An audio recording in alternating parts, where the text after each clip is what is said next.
Daniel. Agora foi.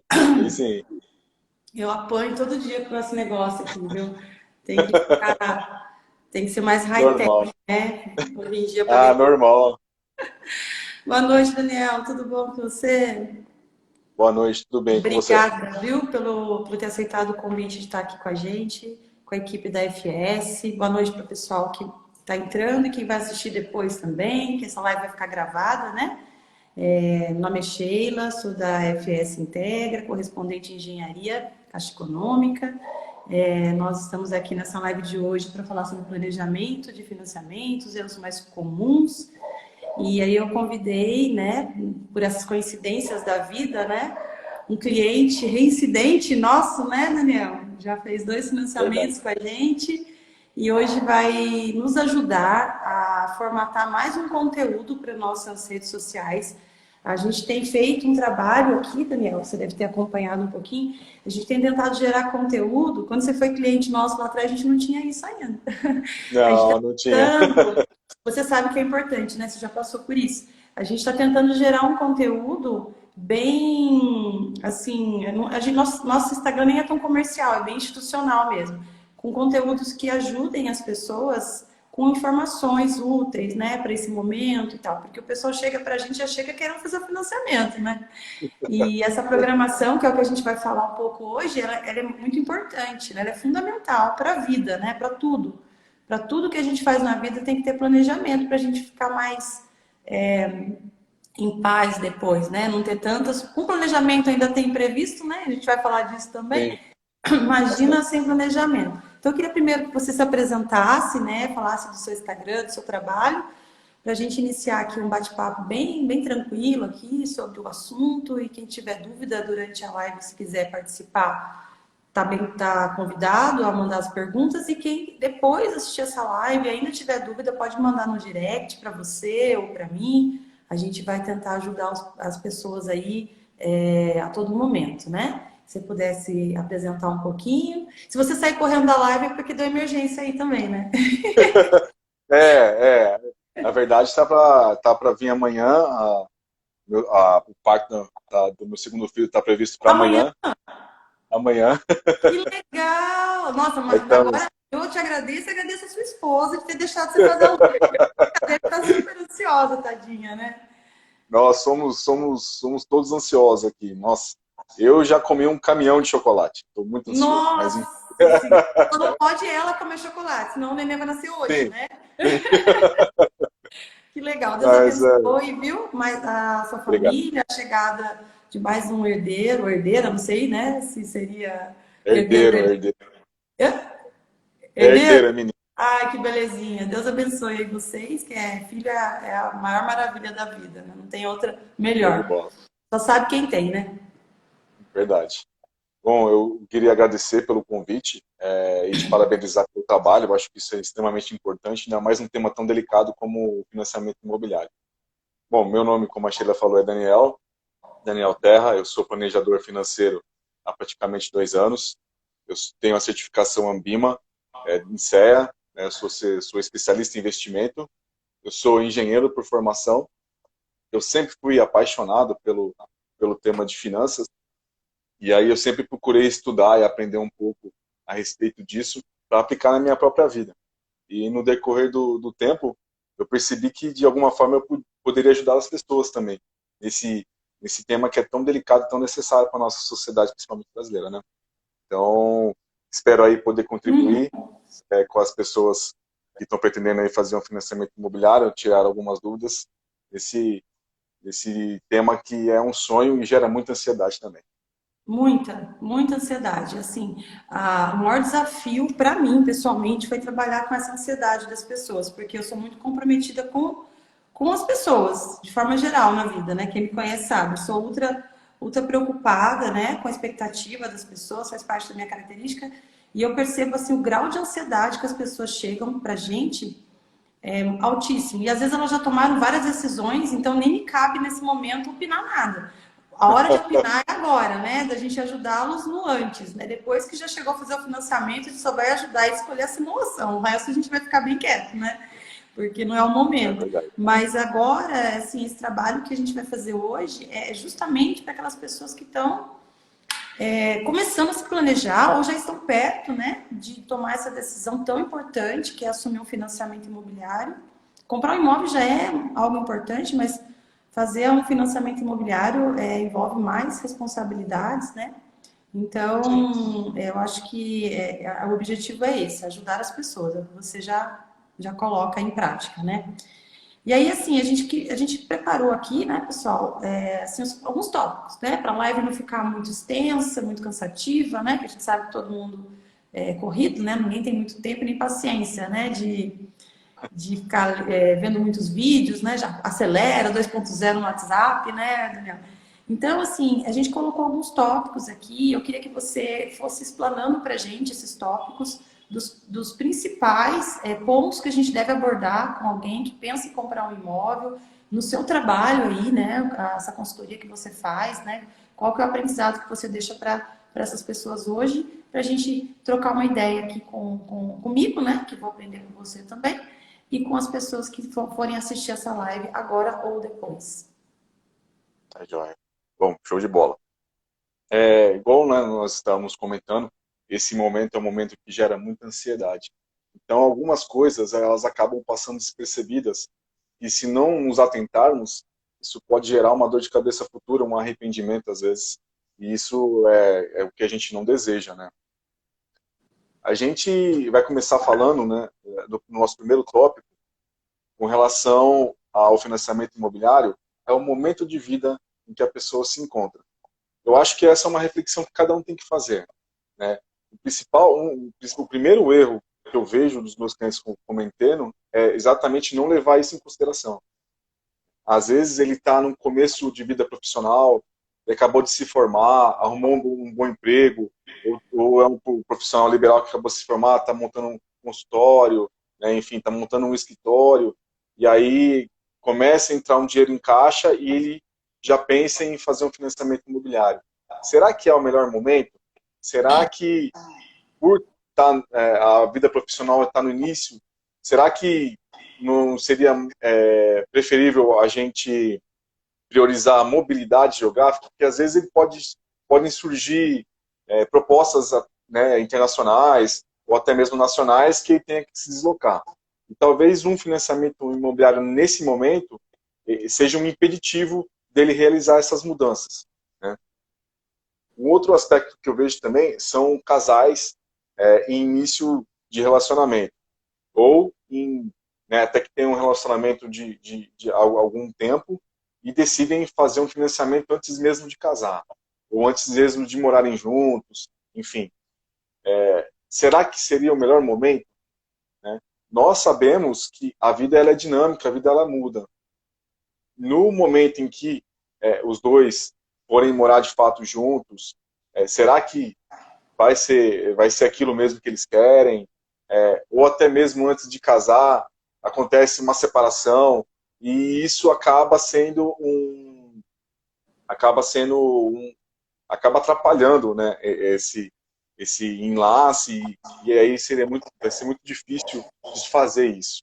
Fazer um parênteses, só te interromper um pouquinho. Com relação a esse segundo item que você colocou, né, é bem comum, tá? Pessoas fazerem o financiamento com a gente lá, com o namorado, noivo, enfim. E em algum momento me ligar. Olha, Sheila, eu quero encerrar esse contrato, eu quero passar para o meu nome, eu não quero mais participar com essa pessoa, não estamos mais juntos, né? Aí a gente explica. Se o financiamento já estiver quitado, é mais tranquilo, né? Ele consegue, um compra a parte do outro e fica tudo certo, até com financiamento mesmo, pode até usar FGTS, tudo isso. Agora, se tiver com financiamento ativo, aí entra na sua parte do planejamento, né? Por isso que eu estou citando isso. Ele precisa ir até a agência e passar por uma análise se a pessoa que pretende assumir esse financiamento tem capacidade para assumir a prestação sozinho. Porque quando a gente analisou o crédito lá atrás, a gente considerou duas rendas, né? Então, aquela prestação é para 30% de duas rendas e não para uma. Então, às vezes o cliente, poxa, mas eu gostaria, né, de transferir. Então, assim, a gente encaminha eles para as agências, né? Na agência de vinculação que ele fez, o financiamento, para ser analisada essa questão. Então, assim, até há alguma chance de reversão, mas é uma dor de cabeça, despesa, né, envolvida, então realmente, e não é raro acontecer, viu? Sendo bem honesta. É bem frequente haver um arrependimento, né? Quando já tive algumas oportunidades, confesso que eu convenci a não fazer, tá? Assim, de uma forma assim, não querendo semear discórdia, né? Mas sugerindo, né? Até por uma questão de taxa de juros, né? Para que vai somar as rendas, né? Vale mais a pena fazer apenas em um CPF. E aquela primeira parte que você comentou, né? Da questão do trabalho e tal, eu imagino que há uma variável nisso, porque às vezes, por mais que ele vai sair da região onde ele adquiriu o imóvel, se ele fez uma boa pesquisa de mercado para essa aquisição e esse investimento ele for, vamos dizer, um bom investimento de compra, ele pode vender ainda com lucro ou mesmo alugar o imóvel para pagar essa prestação, correto? Dá Sim, para analisar também que é um bom negócio, né, nessas circunstâncias. Ele sim, não vai ser de todo prejudicado por essa aquisição. com certeza. Assim, é um impeditivo? É, mas temos várias soluções para esse tipo de problema, né? Que é um problema bom, na verdade, porque né, Sim, no que tange ao profissional, se você receber uma proposta melhor, é uma excelente notícia, né? sim, uma Então ele promoção. pode, sim, ele pode sim, de fato, vender esse imóvel mais para frente com um lucro e também até mesmo alugar. Ele só tem que ficar atento e se no caso de expatriação, talvez ele tenha que se desligar do Brasil de forma fiscal. Se isso acontecer, até para ele evitar uma tributação muito pesada, então talvez ele tenha assim que se desfazer o mais rápido possível daquele imóvel. Então tem que colocar na balança e ver se manter o imóvel será se é possível manter o imóvel ou se ele vai ter que se desfazer desse imóvel justamente para poder se desligar fiscalmente do Brasil e não ter uma tributação muito pesada. Então, Entendi. algumas coisas ela tem que ser levadas em consideração. Ah, Tá tá, isso joia? eu não sabia. Isso é uma novidade para mim. Bom saber.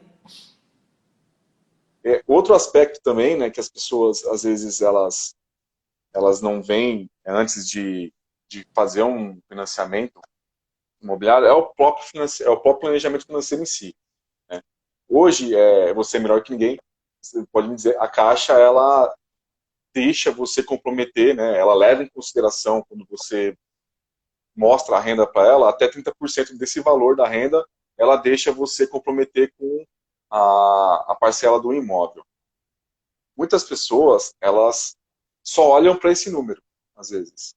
Elas não levam em consideração outros gastos que elas têm.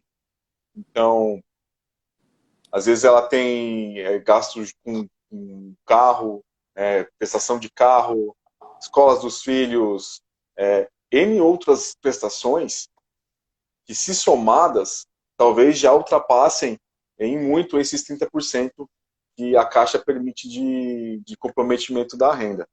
Né? E a Então, Caixa hoje em dia nem consegue, às vezes, 30%, tá? Porque de um tempo para cá, tá travando mais, sabe? Tudo que o cliente tem de compromissos parcelados já absorve esses 30%. Então dá uma travada. Antes não, era 30%, tal, era mais tranquilo, né? De certa forma. Mas agora não. Então, assim, às vezes tem cliente que fala, poxa, mas por que não aprovou os 30%? Aí a gente vai investigar lá no Banco Central, ele tem uma série de endividamentos que nem ele percebeu que tem. Né? Cartão de crédito, financiamento, que às vezes ele nem tirou para ele, o carro tirou para algum parente, mas tudo fica contabilizado no CPF da pessoa. Então, esses sim, 30%, às vezes, ele já até é absorvido e aí o banco não vai aprovar os 30% para ele, vai acabar aprovando menos. sim, e é uma boa notícia, se for do aspecto financeiro, porque vai impedir o cliente de comprometer uma renda, uma parte da renda que talvez ele não consiga manter depois do pagamento das prestações. Então é uma excelente notícia, é um certo fato impeditivo, né, para você fazer um financiamento, mas aí ele pode buscar então aumentar a entrada, né, se planejar guardar mais dinheiro para dar uma boa entrada e diminuir o valor desse financiamento e, consequentemente, das prestações, encaixar dentro desses 30%, ou ele também pode ir quitando, né? Por exemplo, se tiver uma prestação de carro, ir quitando o carro e enxugando o máximo que ele conseguir para poder caber dentro desses 30%, né, do Sim. financiamento. E, assim, um erro que eu vejo que é um erro clássico, as pessoas, às vezes, elas não têm ela não tem a dimensão dos gastos dela. Nós sabemos, assim, mentalmente, o quanto a gente gasta com a prestação do carro, o quanto que a gente gasta com a escola dos filhos, mas a gente, às vezes, não tem a exata noção do quanto a gente gasta de supermercado, de quanto a gente gasta com as saídas, restaurantes, cinema, né, lazer e afins. Às vezes, se a pessoa for colocar isso na ponta do lápis, ela acaba vendo que, naquele momento, não seria o ideal para ela contrair uma dívida de financiamento imobiliário. Então, eu vejo esse é um erro bem clássico. E o ideal seria a pessoa, antes de contrair um financiamento, fazer um controle, pode ser por um mês. Um mês só já é suficiente para você ver o retrato da sua vida financeira, para ver se comporta ou não esse financiamento naquele momento. E realmente isso aí, quando a gente coloca numa planilha, a gente se assusta, né? Sim, Nossa, ou já estourei, eu estou estourando todo o meu orçamento, né? Não cabe mais nada, mas só a hora que faz a planilha, né? Porque senão a exato. gente acaba não, não percebendo. É E aí, nessa o questão do pequeno. no comprometimento de renda, que assim, eu fico meio chocada às vezes. Tem pessoas que chegam ao casal, rendas ótimas, né? E aí o que acontece? Usa 30% das duas rendas. Aí eu fico pensando, meu Deus, e se um for mandado embora, né? Como é que faz? Porque eu sou muito conservadora, tá? Eu nunca fiz financiamento, tá? Eu não trabalho com financiamento. Na minha vida, eu não trabalho com financiamento. O único financiamento que eu tentei fazer na minha vida, meu pai não deixou, que foi meu primeiro carro. Meu pai falou, não, filha, deixa que eu pago e você paga pra mim, entendeu? E assim, então eu sou muito conservadora, até demais. Então eu vejo que o pessoal, assim, tem um lado bom, né? Também é aquela história. Tem gente que se não faz o boleto, não guarda dinheiro, não tem essa história? Mas, Sim, ao sim, mesmo tempo, a pessoa vai ter que driblar as dificuldades, né? Driblar, deixar de comer pizza, sei lá, de repente vai descobrir uma série de sim, privações, né? Ou não, sim, né? Ou então vai estourar o orçamento. Né? E aí que é o exato. problema. A gente ouve falar bastante nesse meio de planejamento que um furo, um único furo pode afundar o barco. Então, os pequenos gastos podem afundar todo o planejamento. Então, ter controle desses pequenos gastos é extremamente importante a gente fazer o financiamento. Né? A gente, a gente precisa ficar muito atento a isso. Muito atento a isso. E, sumiu a palavra agora. Ter Não, essa é, percepção, né? Dessa comparativo, né? De despesas, para isso, poder isso. equilibrar essa conta, né? Lembrei a palavra que eu ia falar, desculpa. Engessar o Imagina. orçamento. Engessar o orçamento. Quando você engessa muito o seu orçamento, você fica sem margem de manobra. Então, qualquer coisa que aconteça, você não consegue incluir no seu orçamento, você acaba, às vezes, igual você falou, entrando em cheque especial, contraindo outro empréstimo, às vezes, para cobrir alguma reserva de algum imprevisto. Isso Tá é fazendo um extremamente barulhinho, Daniel. Não sei se é aí ou se é alguma coisa do Instagram, né? Tá fazendo um chiadinho. melhorou. É que aqui eu Você tô não ouvindo ouve? você totalmente. Só eu Não, ouço. Será que é? não, eu não ouço esse chiado. Parou. Parou? Parou também. Às vezes aqui eu gesticulo muito, eu pareço italiano, eu gesticulo Não, muito não. e às Eu vezes achei que fosse acaba. alguma coisa de fone, alguma coisa assim. Porque aqui eu ouço, mas você não ouve. Daí eu fiquei na dúvida agora. Mas parou. Parou. Legal, que bom. Bom, Desculpa aí, te então interromper. imagina, ele se atentar a a realmente ele colocar na ponta do lápis para ver se naquele momento o engessamento do orçamento dele vai ser muito grande. O financiamento imobiliário ele pode chegar até 35 anos. Né? É um longo tempo para ele ficar com um orçamento engessado. Uma outra coisa que ele tem que levar em consideração também exatamente é o próprio tempo do financiamento, né? Como é um tempo longo, será que não vai inviabilizar outros projetos, outros sonhos? Então, quanto mais flexibilidade ele tiver no orçamento, quanto menos ele comprometer o orçamento dele com o financiamento imobiliário, mais ele vai estar aberto para conquistar outros objetivos, né, que porventura ele tenha. Então isso é extremamente importante. Um outro aspecto que eu vejo também muito que as pessoas não levam em consideração é o tipo do financiamento, né? Hoje no Brasil nós trabalhamos com duas tabelas, que a gente chama de tabela saque e tabela price. A tabela price, se você for fazer o comparativo, lá no início do financiamento, você vai ver que a prestação da price ela é um pouco menor ou às vezes consideravelmente menor do que a da tabela saque, né?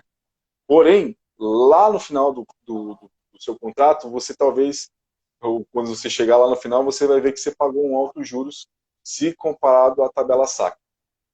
As pessoas não levam em consideração isso na hora de fazer o financiamento. Hoje, elas veem o valor da prestação e vê o que de fato cabe, né, dentro dos 30% ou de fato que cabe no bolso. Mas elas talvez não refletem ao longo do tempo o quanto que elas vão pagar de juros e o quanto elas poderiam ter economizado se tivesse escolhido uma tabela talvez diferente. Então, Legal. isso é Lá no simulador da Caixa, a gente tem uma ferramenta lá dentro, bem legal, que o cliente consegue ver o detalhamento das prestações, para ele sentir como é que amortiza isso, e ele tem como ver o valor total da prestação se ele não amortizar. Então, se ele leva financiamento para 30, 35 anos, ele vê o montante. E uma coisa que me chama muita atenção, que aí eu acho que para toda regra tem exceção, eu acho que deve haver uma exceção aí, neste caso, para a Price, né, que ela tem esse viés mais de amortizar menos juros, né, acaba realmente você acaba percebendo lá no saldo devedor que o saldo diminui bem lentamente, né? Só que eu percebi, comparando com os clientes, que em 10 anos, por exemplo, 10, 12, tá, mais ou menos, você tem um saldo maior na Price, de fato. Porém, eu já fiz essa continha com o cliente.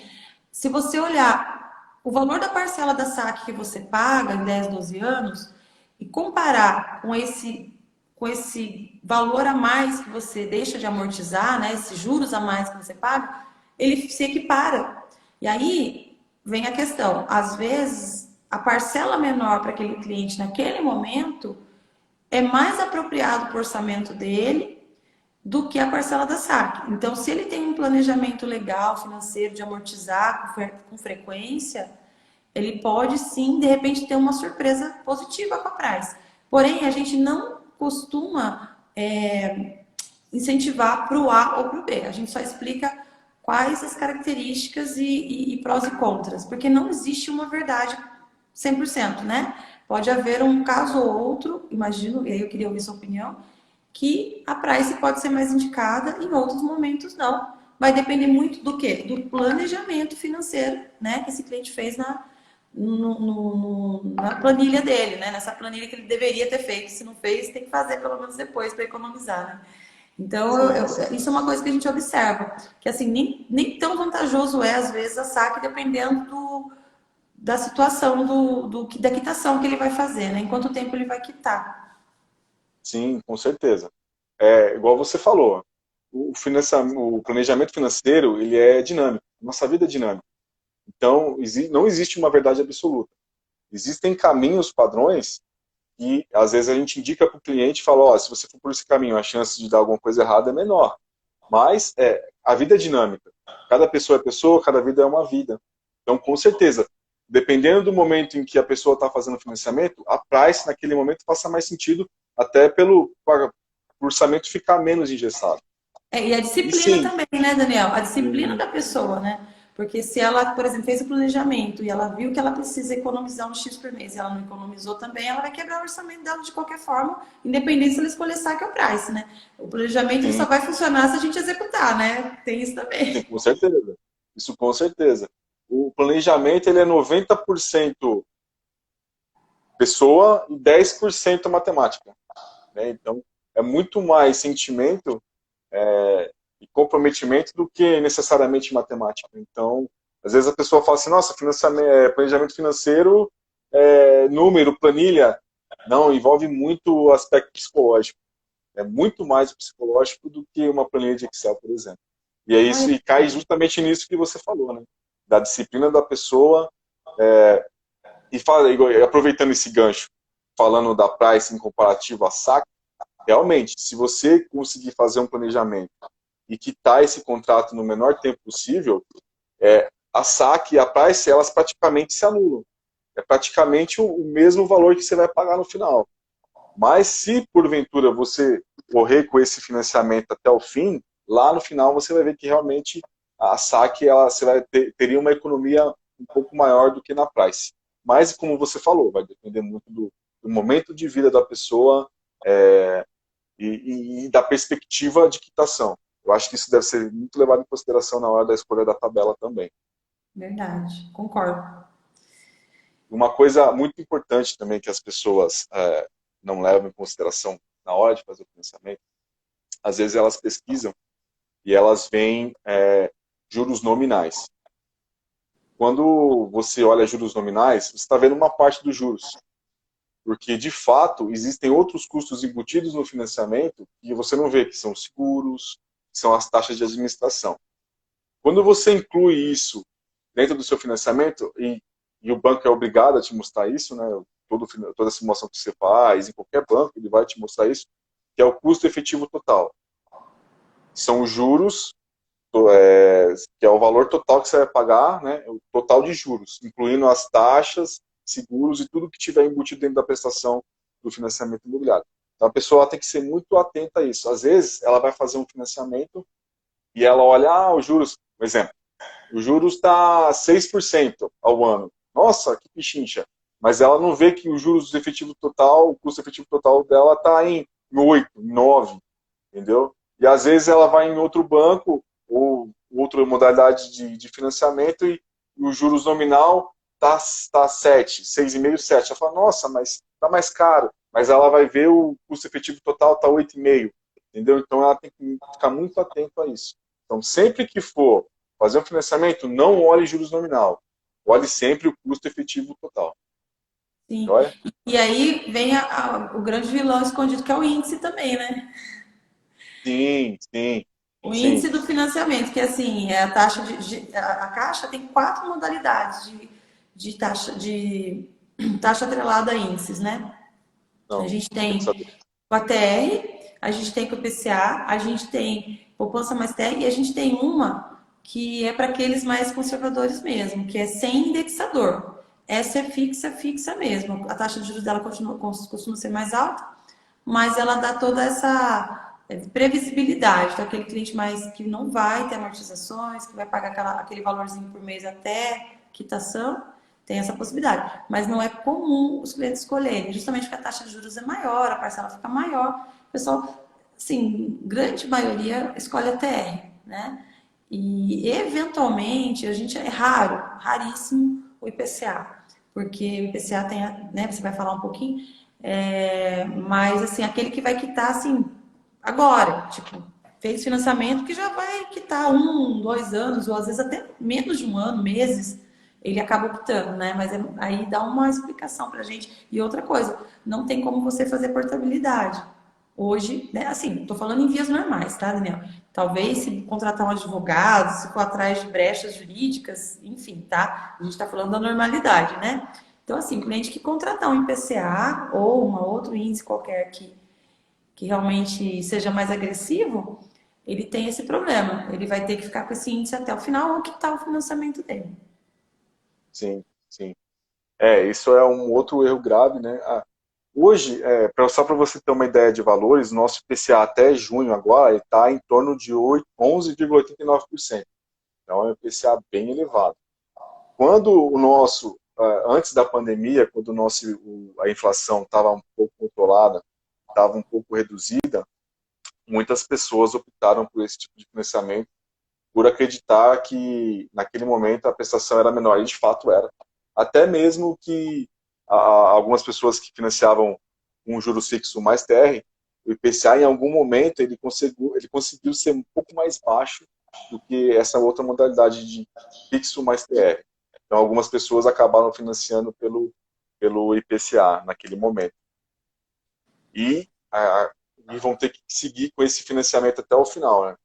A pessoa que, ela, igual você falou, se ela tem um prazo curtíssimo de tempo, se o IPCA estiver lá embaixo, dependendo do momento de vida dela, realmente compensa. Porque lá você vai ver que se o IPCA estiver lá embaixo, isso nós estamos falando abaixo de 5%,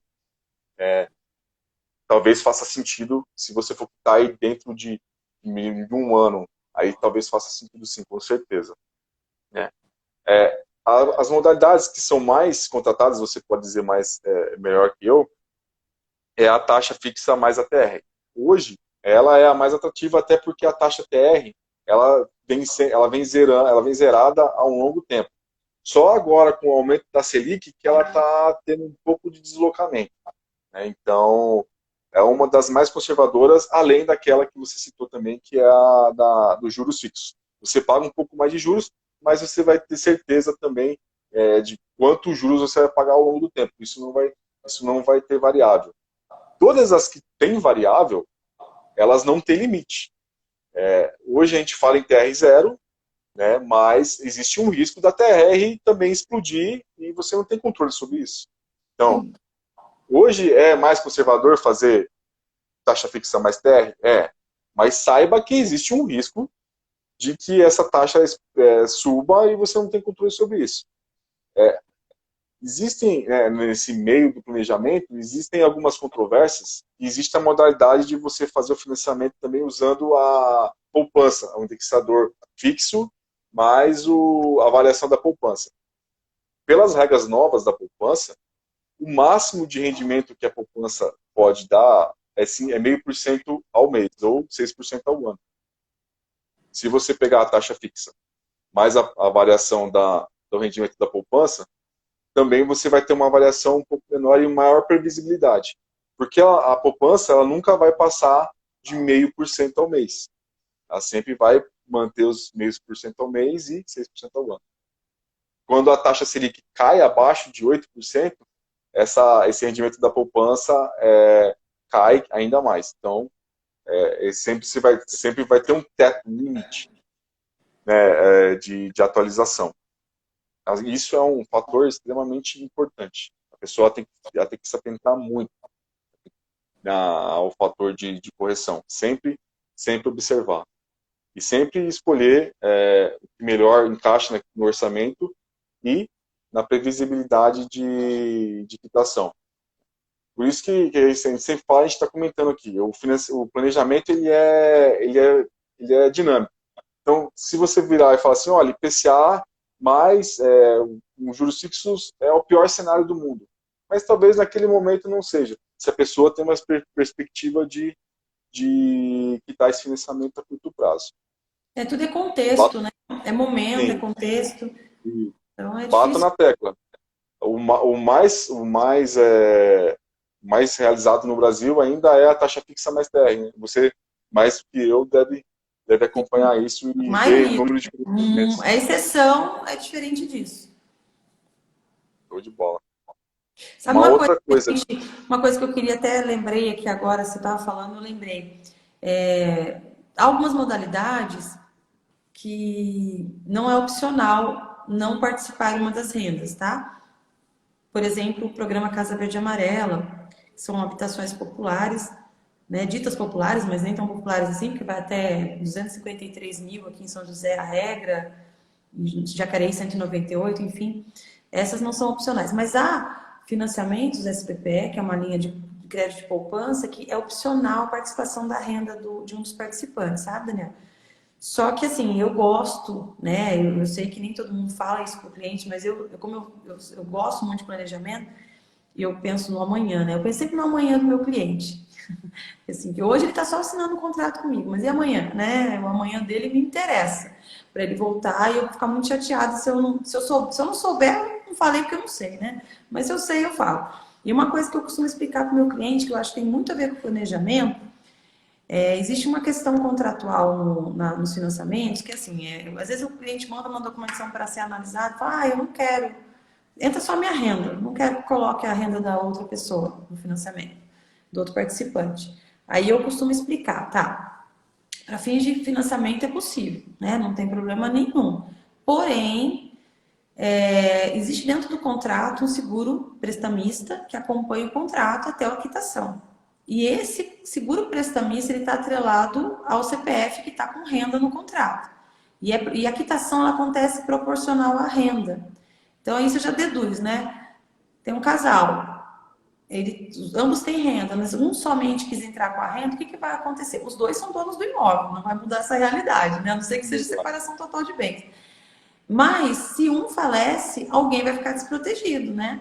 Ou seja, somente quem tem a renda participante vai dar segurança para outra parte, né? Então, quem fica com a renda no contrato e não teve a participação do cônjuge, se essa pessoa falece, ele vai ter que arcar com uma parcela que ele financiou integral, né? Então, eu acho que isso também está totalmente atrelado ao planejamento também, né? Eu acho que é uma informação que o cliente tem que pensar, né? Que o financiamento, para morrer basta estar vivo, né? Então, morreu, está participando do financiamento, quita proporcional alivia o bolso do que fica, né? Então, queria não deixar de comentar isso, que eu acho que faz parte do tema de hoje, de erros que as pessoas praticam, né? E sendo informado isso, o cliente, não, tudo bem, tem o seguro de vida adicional, se acontecer eu estou coberto, tenho condições de quitar, ok. Mas isso pode mudar drasticamente a vida, né? De uma família, né? Se eventualmente ela não tiver uma cobertura, né? Sim, com certeza.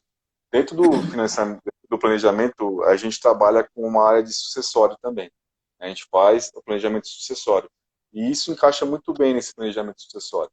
Quando você vai fazer o financiamento, eu acho que isso é um aspecto muito importante, né? Ou a pessoa ela faz esse incremento com seguro, né? Tanto para ambas as vidas, né? Para ambos, o marido com a esposa, ou para o companheiro, o outro companheiro, ou participa do financiamento também para poder haver essa amortização se caso venha acontecer o falecimento de alguma das partes. Isso é extremamente importante. É um ponto assim excelente que você citou, que as pessoas não se atentam e que deveriam se atentar também antes de fazer um planejamento com financiamento imobiliário. Show de bola. A Joyce está aqui, a doutora Joyce, nossa querida Joyce, ela trabalha exatamente com isso também, né? Na área jurídica, né? De sucessões, e ela é especialista nisso. Ela até fez um comentário que sim, a opção nesses casos de fazer um planejamento sucessório. Por sinal, eu estou pendente, mas em breve estarei lá fazendo minha consulta jurídica, porque eu sou bem preocupada com essas partes. Eu acho que a gente tem sim. Parece que é meio mórbido falar disso, né? As pessoas têm um pouco de preconceito de falar disso. Só que quantas e quantas famílias, né? Na hora que acontece a tragédia é que os problemas aparecem, né? E já é tão dolorido as pessoas passarem por uma situação familiar de falecimento inesperado, que dirá, inesperado ou não, né? Por doença, por qualquer motivo que seja. É um momento muito difícil. E ter um planejamento nesse momento, ele vai facilitar muito a vida. Sim. Além de você se preocupar com o que de fato, né, com aquele momento, aquele luto que você está vivendo, se tiver tudo encaminhado, tudo acertado com o planejamento sucessório, você às vezes também deixa de pagar muito imposto. Enfim, o planejamento sucessório nessas horas é extremamente importante. E aí entra na cultura do planejamento, né? Que o nosso país não tem essa cultura, né? Não sei, não entendo muito como são os outros países, né? Mas o brasileiro eu vejo que não tem. Eu vejo pelo atendimento do dia a dia. As pessoas chegam para mim, fazem uma simulação e nem entrada tem nem entrada mínima, nem dinheiro para documentação. A impressão que eu tenho, eu até brinquei, um dia eu coloquei um postzinho, não sei se as pessoas entenderam. Eu coloquei uma bicicleta na minha mão na fotografia, porque assim, de verdade, eu tenho a impressão que a pessoa acorda, ela não sabe se ela vai casar ou se ela vai comprar uma bicicleta. Porque assim, é um negócio tão sério, né? O financiamento e a compra de um imóvel que para mim é inconcebível minimamente a gente não ter essa conversa, né, em família, né? Essa que a gente está tendo aqui, levantamento desses pontos, né? Então, a gente tem que cuidar do amanhã para que a gente, né, tenha paz, como eu falei. Ter paz, né? Ter paz é tudo, né, na vida. Né? Com certeza, hein? Assim, a gente tem que cuidar de vários aspectos da nossa vida, né? Cuidar da nossa vida financeira, cuidar da nossa saúde física e cuidar da nossa saúde espiritual também. Então, se a gente conseguir equilibrar os pratos nesses três aspectos das nossas vidas, a gente vai conseguir viver uma vida muito mais equilibrada. Só E isso, né? Só.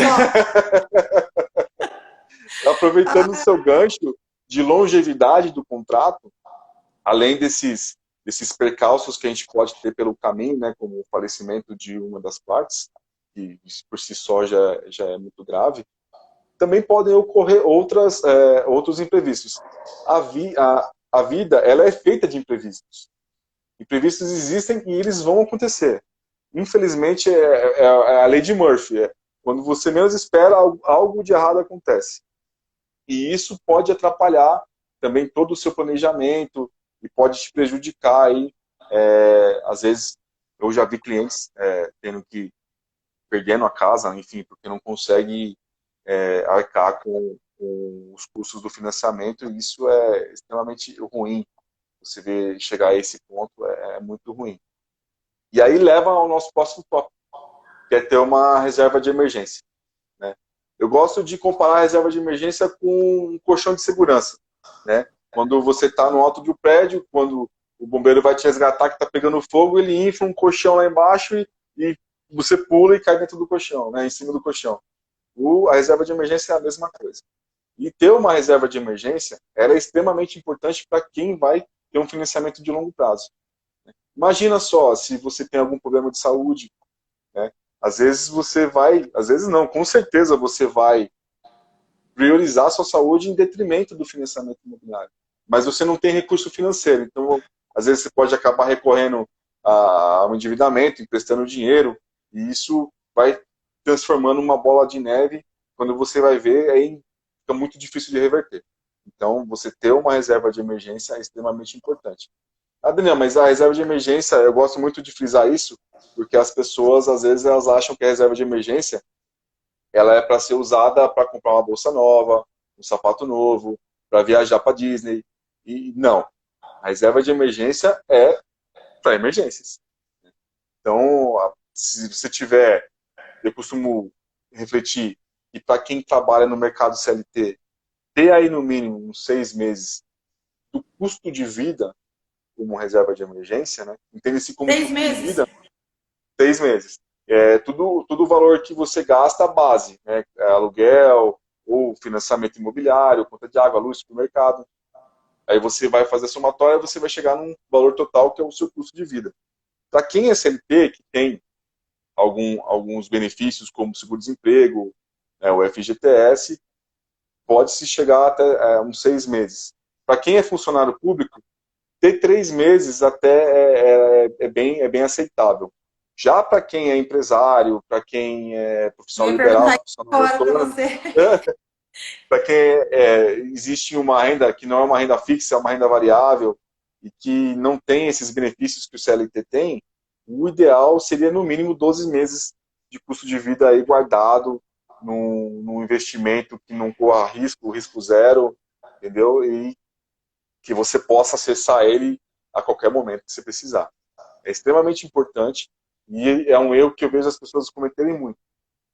E isso faz com que elas, no futuro, se elas não se planejarem direitinho, aí vira uma bola de neve, junta tudo, é um quebra-cabeças. Você soma o valor da prestação e você ingesta o seu orçamento. Injeção no seu orçamento, você não vai ter flexibilidade. Aí surge um imprevisto. Surgiu um imprevisto, você recorre a um empréstimo ou um cheque especial. E aí vira uma bola de neve, uma bola de neve. E quando você vai ver aquele sonho do seu imóvel, do financiamento que você fez, vira, na verdade, um grande pesadelo. Então, é extremamente importante uma pessoa, assim, ter uma reserva de emergência. Fantástico. E a compra do imóvel, hein? Na hora de comprar, você falou da reserva, né? Tem a questão também de uma eventual reforma, né? Principalmente se for um imóvel muito antigo, né? Sim, Ah, olê, tudo bom, Lelê? Grande Leandro Lameira, viu?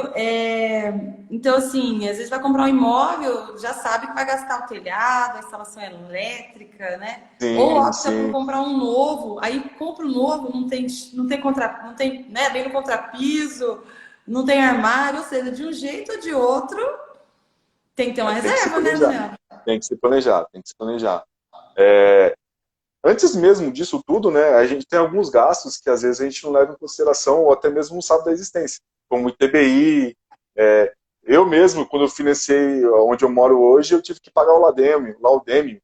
Eu nem, até então nem sabia da Nossa, existência desse imposto. Eu tive que pagar Laudêmio. Enfim, e tem para quem vai financiar também tem que pagar a avaliação do imóvel, né? Que como é um meio de garantia, tem que ser avaliado, o banco avalia, então é um custo também. Lógico que a gente sabe que esse valor também pode ser financiado juntamente com o financiamento imobiliário em si. Mas, se você pudesse planejar e diminuir o valor do financiamento, ou seja, você conseguir guardar um dinheiro para quitar esses impostos, enfim, esses encargos, é extremamente interessante. Fora isso que você acabou de citar, né? Reformas, uma possível reforma, uma possível mobília que você tenha que enfim, mobiliar a casa. Quando você compra uma casa muito antiga, às vezes tem que reformar bastante coisa. Então, você tem que colocar isso tudo na ponta do lápis. Para quem vai financiar imóveis na planta, por exemplo, isso é um cuidado extremo, porque as pessoas elas vão no stand de venda, olham o decorado, se apaixonam pelo imóvel e aí conseguem comprar o imóvel, né? E vão lá, financiam, e aí a hora que abre a porta do imóvel está no contrapiso, e agora?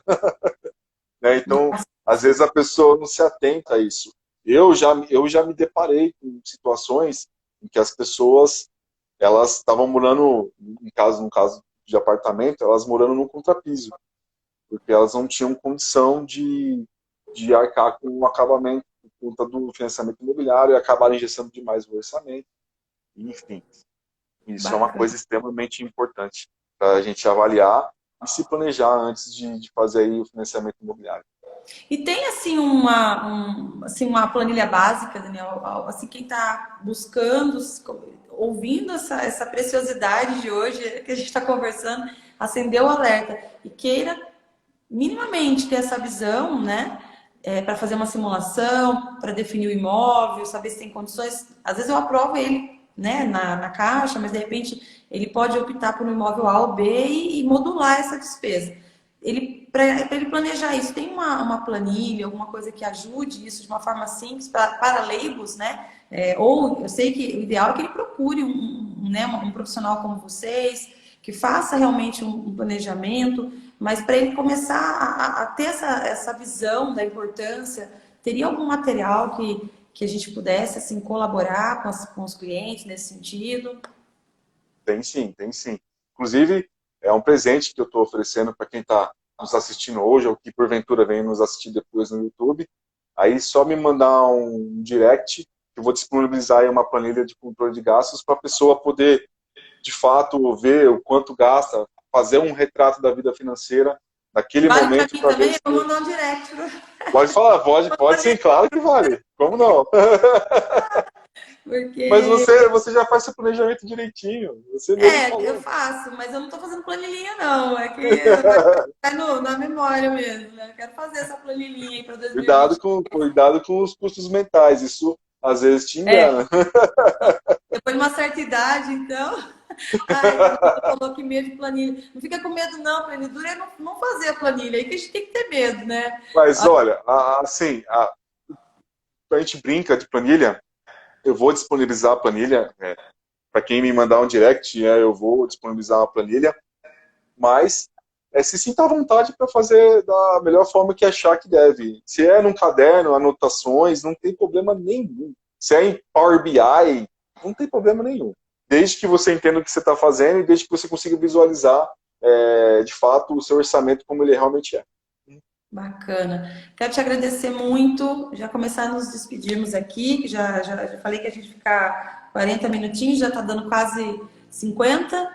E foi muito válido. Eu espero que as pessoas aproveitem bastante essas dicas, né, esses apontamentos, né, que são realmente, eu sinto que são realmente, os tópicos que você escolheu, são realmente os mais sensíveis que a gente observa no dia a dia, tá? De um escritório que trabalha com financiamento imobiliário, né?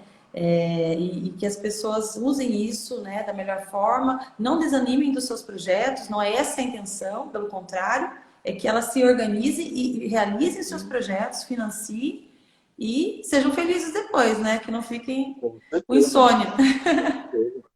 Eu queria agradecer o convite, espero que eu possa ter contribuído aí de alguma forma para as pessoas que estão decidindo sobre o financiamento imobiliário, para que realmente consigam aí transformar isso em um sonho em realidade e que seja um sonho mesmo e que não seja um pesadelo aí no futuro. E é tão bom que você já fez dois, né? Com a gente. Não é? Não é? Tô Ó. querendo fazer o terceiro. Quita logo esse aí, viu? Vou Agora esperar, eu vou quitar esse, aí eu vou aí. a família cresceu, vocês estão precisando como é que chama isso? Um upgrade. Estão precisando de um upgrade. Eu estava morando em 2 dormitórios, aí vim para 3. Agora eu preciso de um lugar com escritório, vou ter que ir para um de 4 Vai ter que dormitórios. comprar mais um. Vamos mandar uma simulação já. Tá Nossa, bom? mas, ó, Obrigadão. De coração, viu? Deus abençoe e parabéns desde já pela chegada amanhã obrigado. do seu novo herdeiro. Um abração para sua Obrigado. esposa. Fala para ela, agradeço muito dela ter permitido nesse estresse todo que vocês devem estar. Imagina. Uma live, só você mesmo. Obrigado, Obrigada, nossa, viu? eu que agradeço muito. A Eu vou mensagem final que eu gostaria de salvar dizer, aqui, vou compartilhar, vai ficar compartilhado com você e com a gente, tá bom? Quem te tá, acessar joia? vai ter acesso também e quem acessar aqui por nós no nosso Instagram vai ter acesso permanente a esse conteúdo, tá bom? Tá, joia. A mensagem final que eu queria deixar é que não é errado financiar um imóvel. Muitas pessoas acham que às vezes é errado financiar um imóvel. O errado é você não se planejar antes, tá Sim, ok? a ideia é essa mesmo. Porque senão eu nem trazia você aqui se você falasse que é errado financiamento. Obrigadão, viu? Então, Sheila, eu que agradeço. Tchau, Tchau, tchau. tchau.